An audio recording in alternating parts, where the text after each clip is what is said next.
विश्वं दर्पण दृश्यमान नगरी तुल्यं यांतर्गतं पश्यनात्मनि माया बहिरोद्भूतं यथा निद्रया या साक्षात् कुरुते प्रबोध समये स्वात्मानं मे वाद्वयं तस्मै श्री गुरुमूर्तये नमः। इदं श्री दक्षिणामूर्तये ओम।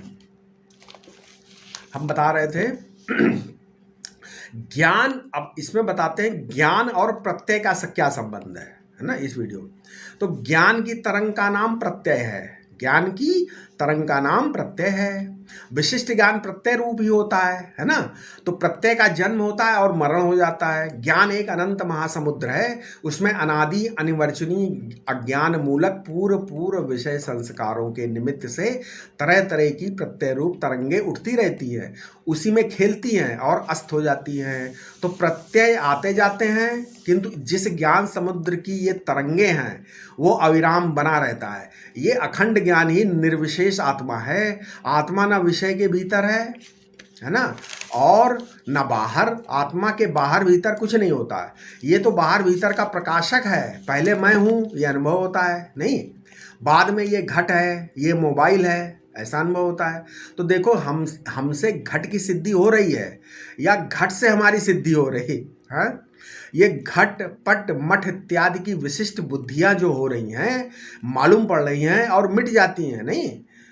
तो फिर ये शेष कौन रहता है? वो ज्ञान ही शेष रहता है।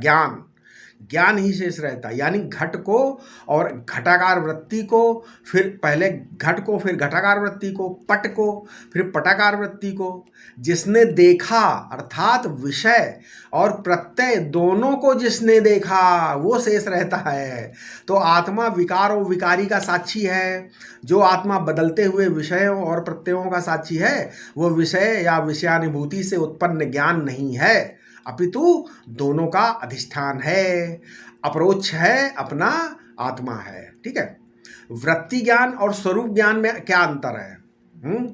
मान लीजिए आपने पुस्तक देखी, ये रखी है और मन में बैठ गई, तो पुस्तकाकार वृत्ति पहले नहीं थी, है ना, उसका प्राग भाव है नहीं, और पीछे भी नहीं रहेगी, यानी प्रध्वंसा भाव है, तथा अन्य वृत्तियों से भिन्न है। लेकिन जहाँ से उठ रही है वहाँ न पुस्तक है और न पुस्तक का आकार, मतलब अत्यंता भाव है वहाँ पर, और वो अपने अत्यंता भाव के अधिष्ठान में ही प्रतीत हो रही है। इसलिए क्या है? मिथ्या है। समझ में आया? इसलिए वृत्ति सा विषया है, साश्रया है, अनेक रूपा है और मिथ्या है। अतः स्वरूप ज्ञान में वृत्ति ज्ञान का कोई महत्व नहीं है। ठीक है। जब आप इस वृत्ति ज्ञान के साथ अपने को जोड़ते हैं या नहीं, है ना, एक बार आपको घड़ा मालूम पड़ता है, एक बार सुख, एक बार दुख मालूम पड़ता है, तो ये सुख दुख की वृत्ति तो कटने मिटने वाली है नहीं, कटने पिटने वाली है कि नहीं, परछिन्न है। इसका प्राग भाव, प्रध्वंसा भाव और अत्यंता भाव जो अभी हमने बताया होता रहता है। अतः क्या है? मिथ्या है। ये देखो विचार करो कि आप ये दोनों या दोनों से न्यारे हैं, ठीक है, तो मालूम होगा कि ये सुखी भाव और दुखी भाव दोनों अध्यास हैं। ठीक है। ये विचार करो कि यह सुखी दुखी पना, पापी पुण्यात्मा सुसुप्ति में कहाँ चला जाता है? इसका अर्थ है कि ये प्रत्यय रूप है। देखो जैसे मैं सुखी मैं दुखी वृत्ति आई चली गई, वैसे ही मैं सुसुप्त हुआ, ये वृत्ति आई चली गई। सुसुप्ति में कुछ भी नहीं मालूम था, कुछ भी नहीं दिख रहा था, मैं खुद ही अभाव को देख रहा था। नहीं, देखो जागृत में वृत्ति और विषय दोनों रहते हैं, नहीं, वृत्ति और विषय दोनों रहते हैं।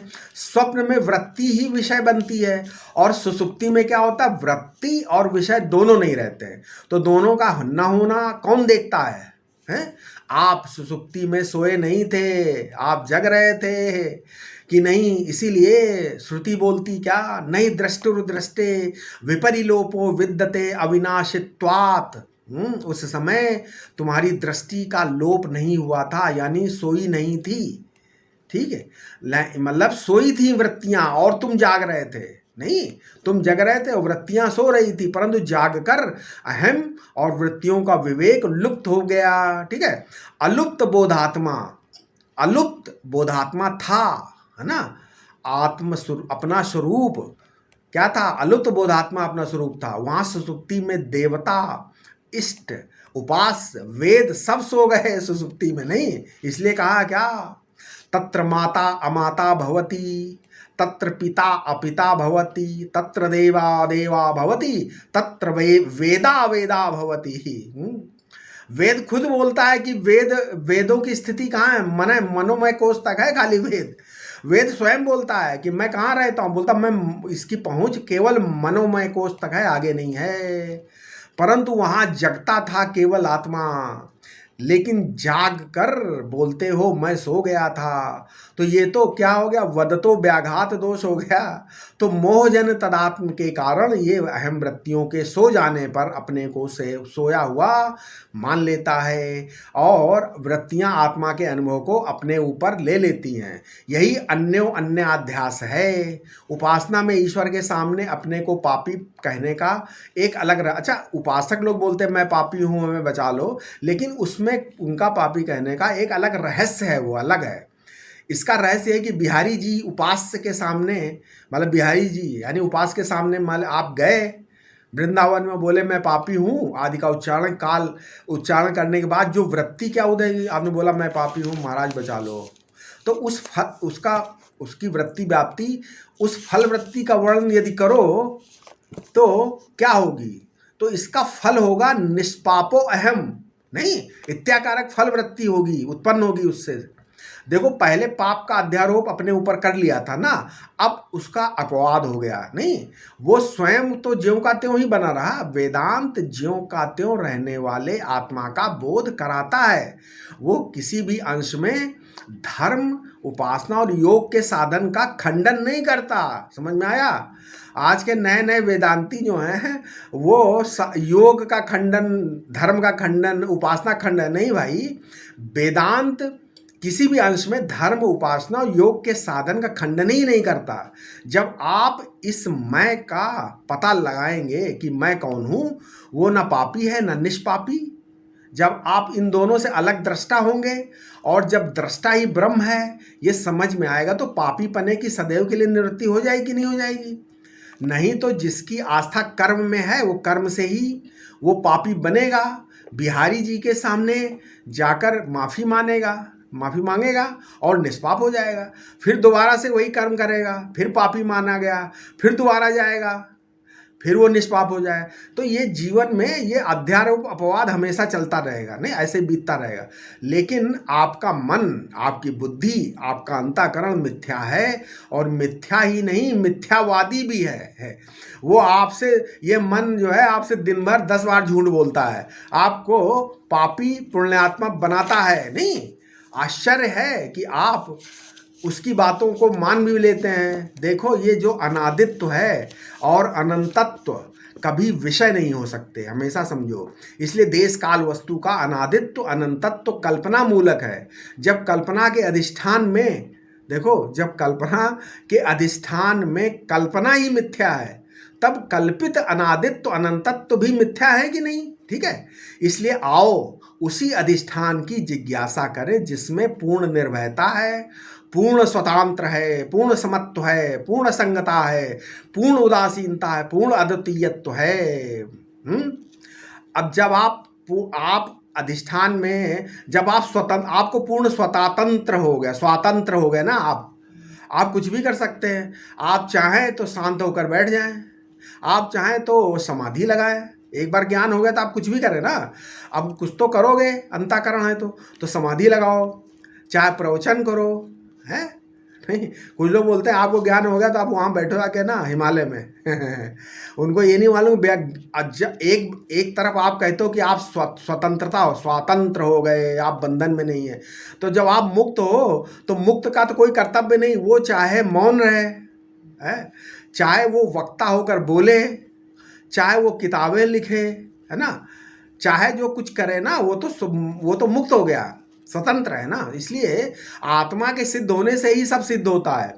वेद तो अनेक होते हैं, जैसे घड़ा, कपड़ा, मोबाइल इत्यादि, और उनका ज्ञाता एक होता है। इस प्रकार एक अनंत अखंड चिद वस्तु में वेद मिथ्या है और चिद वस्तु आत्मा है। अविवेक से सत्य और मिथ्या का मिथुनीकरण हो गया और वो विवेक से नष्ट हो गया। आप डरो मत, विवेक होने पर आपके शरीर, आपका धन, आपका परिवार आदि पर कोई असर नहीं पड़ेगा भाई। भाग डरो नहीं। आपके सभी भय, सभी सुखी दुखी होने का भय, जन्म मृत्यु का आदि का होने का भय तथा पारतंत्र जो परतंत्रता है वो सदैव के लिए नष्ट हो जाएंगे। ठीक है, जिसको सिद्ध करने के लिए साधन की आवश्यकता हो वो तो सिद्ध होता है, लेकिन जो वस्तु पहले से मौजूद हो है वो प्रसिद्ध होती है। आत्मा साधन निरपेक्ष प्रसिद्ध है, इसलिए बोलते हैं अपरच्छ अपरोक्षत्वाच प्रत्यज्ञात्म प्रसिद्धे, है ना। आत्मा अपरोक्ष है, यानी आत्मा हमसे किसी भी दशा में दूर नहीं होता और हमारे आत्मा के बीच कण मात्र भी व्यवधान नहीं है। देश काल वस्तु कोई भी आत्मा और हमको अलग नहीं कर सकती। वास्तव में हम ही आत्मा हैं और जो हम हैं वही आत्मा है। आत्मा की अपरोक्षता वेद्य नहीं है। जैसे घड़े को देखकर घटाकार वृत्ति होती है, वैसे आत्मा को देखकर आत्मा की अपनी वृत्ति नहीं बनती। ठीक है, मुझसे ही मोबाइल पुस्तक आदि की सत्ता सिद्ध होती है नहीं। हमारी जो अपरोक्षता है वो ज्ञाता गे और ग्राहक भाव से निरपेक्ष है। विषय ये मोबाइल और ग्राहक अहंकार, है ना, दोनों से अतीत है ये आत्मा। धर्म से अंतःकरण की शुद्धि होती। धर्म करोगे तो क्या होगी? अंतःकरण की शुद्धि होगी। श्रम बाहर शुद्ध करता है तथा धर्म अंतःकरण शुद्ध करता है। उपासना तत्पद वाच्यार्थ लक्ष्य को शुद्ध करती है और योगाभ्यास दृष्टा को दृश्य से पृथक करता है। ठीक है, इसका भी अर्थ है।